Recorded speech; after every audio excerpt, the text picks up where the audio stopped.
খেয়াল করে দেখবেন, কাপলদের দেখা যায় প্রায়ই রাস্তায় কিংবা পার্কে। স্বামী স্ত্রী খুবই কমই দেখবেন। প্রেমিকার সাথে সারা রাত কথা বলাটা ভালোবাসার পরিচয় বলে মনে হলেও কিন্তু বউয়ের সাথে এক রাত গল্প করাটা তাদের কাছে নেহাত বোকামো।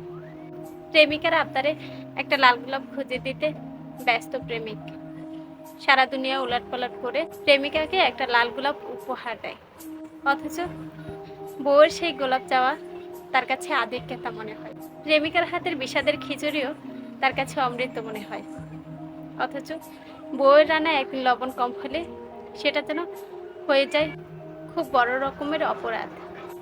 প্রেমিকা হঠাৎ অসুস্থ হয়ে পড়লে তার জন্য কেয়ারের অভাব হয় না। 10 মিনিট পর পর খোঁজ নিতে থাকে, কেমন আছে, কি করছে, কোথায় আছে। বউয়ের বেলায় কেয়ারের দরকার হয় না। আমরা একটা অনিশ্চিত সম্পর্ককে যে পরিমাণ গুরুত্ব দেই, সেই একই পরিমাণ গুরুত্ব যদি আমরা বিবাহিত জীবনে স্বামী স্ত্রী সম্পর্কের ক্ষেত্রে দিতাম, তাহলে মনে হয় চারপাশে এত ডিভোর্সের ছড়াছড়ি থাকতো না।